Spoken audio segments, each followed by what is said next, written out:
Хәзер дәреснең практик өлешенә күчәбез. Бирелгән фигуралар арасында кайсысы артык булыр икән? Ни өчен ул артык? Аңлатып бирегез. Дөрес, 4нче фигура артык. Чөнки ул өчпочмак. Без өчпочмак һәм почмак төрләре белән таныштык инде. Аларны билгеләргә һәм айырырга өйрәндек. Хәзер инде без сезнең белән балалар өчпочмакны дөрес итеп сызарга, аны периметрын исәпләргә һәм төрле фигураларда өчпочмакларны табырга өйрәнербез. Бирелгән җөмләләр арасында хаталы җөмләләрне табыгыз. Почмакларның 4 төре бар. Туры, җәенке, кысынкы һәм җәелгән. Өчпочмакның 2 почмагы туры була ала. Почмаклары буенча өчпочмаклар 3 төрле була. Җәенке почмаклы, кысынкы почмаклы һәм туры почмаклы. Өчпочмакның 2 як озынлыгы тигез булса, мондый өчпочмак тигез яклы өчпочмак дип атала. Өчпочмакның теләсә нинди 2 як суммасы 3нче яктан һәр вакыт зуррак булырга тиеш. Теләсә нинди тигез яклы өчпочмакны тигез янлы дип әйтеп булмый. Туры почмак җәелгән почмакның яртысына тигез.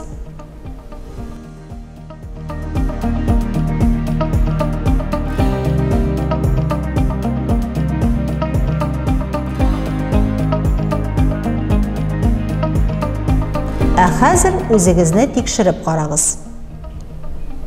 Бирелгән 5 фигураның почмак һәм өчпочмак төрләрен билгеләгез. Хәзер тикшереп карыйк. Беренче фигура кысынкы почмаклы, тигез янлы өчпочмак. Икенче фигура туры почмаклы, төрле яклы өчпочмак. Өченче фигура җәенке почмаклы, тигез янлы өчпочмак. 4нче фигура туры почмаклы, тигез янлы өчпочмак. Һәм 5нче фигура кысынкы почмаклы, тигез яклы өчпочмак. Искә төшерегез. Барлык почмаклар кысынкы булса, димәк кысынкы почмаклы өчпочмак. Бер почмак туры булса, димәк туры почмаклы өчпочмак. Бер почмак җәенке булса, димәк җәенке почмаклы өчпочмак.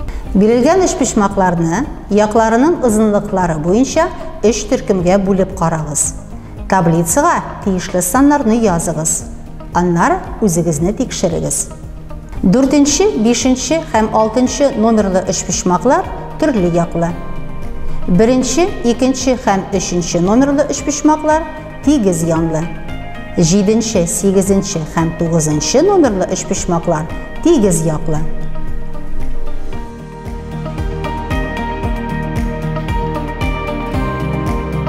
Өчпочмак төрләрен искә төшердек.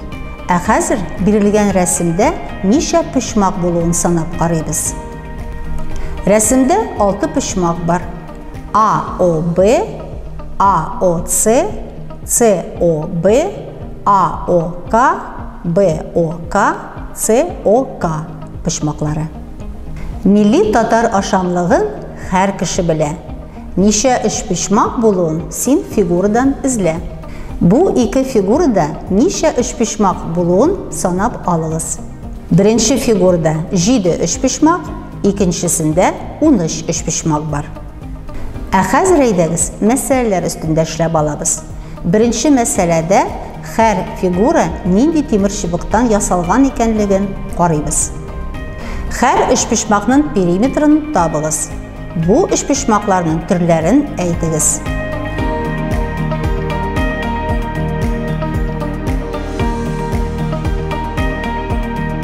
Үзегезне тикшерегез. Яшел төстәге тимер чыбыктан тигез янлы KDE өчпочмагы ясалган, аның периметры 120 см.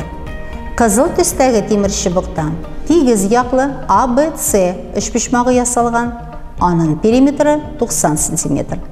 Зәңгәр төстәге тимер чыбыктан төрле яклы OMT өчпочмагы ясалган, аның периметры 85 см. Икенче мәсьәләдә бирелгән яклары буенча ABC өчпочмагы сызарга кирәк. AB ягы 5 см, BC ягы 4 см, AC яғы 6 см. Сызымны эшләгәндә сезгә циркуль кирәк булачак. Сызу алгоритмы ярдәм итәчәк. Сызу алгоритмы буенча башта туры сызык сызыгыз. Бу турыда 6 см ызынлыктагы AC кесимтәсен сызыгыз. Аннары A үзәгеннән 5 см радиуслы беренче әйләнәне, C үзәгеннән 4 см радиуслы икенче әйләнәне сызасыз. Ике әйләнәнең кисешкән урынын B ноктасы белән билгеләгез. AC һәм BC кесимтәләрен сызыгыз. Сезнең төрле яклы ABC өчпочмагы килеп чыкты. Балалар, сез белә идегезме? Бөек Ватан сугышында солдатлар язган хатларны өчпочмак итеп бүкләгәннәр. Хатны дәфтәр уртасыннан алынган 2 битле кагаздан ясаганнар. Өчпочмак конвертны башта уң яктан сулга, аннары сул яктан уңга бүкләгәннәр. Калган кагаз өлешен өчпочмак уртасына тыкканнар. Мин шундый хатны эшләп карадым. Сез дә бу хатны эшләп карагыз.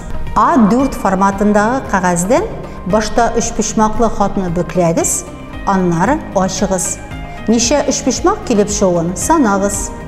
Бу дәрестә без өчпочмакны дөрес сызарга, аның периметрын исәпләргә, төрле фигураларда өчпочмакны табарга өйрәндек. Дәрестә яңа ачышлар ясагансыз дип уйлыйм. Икенче очрашуга кадәр сау булыгыз, балалар.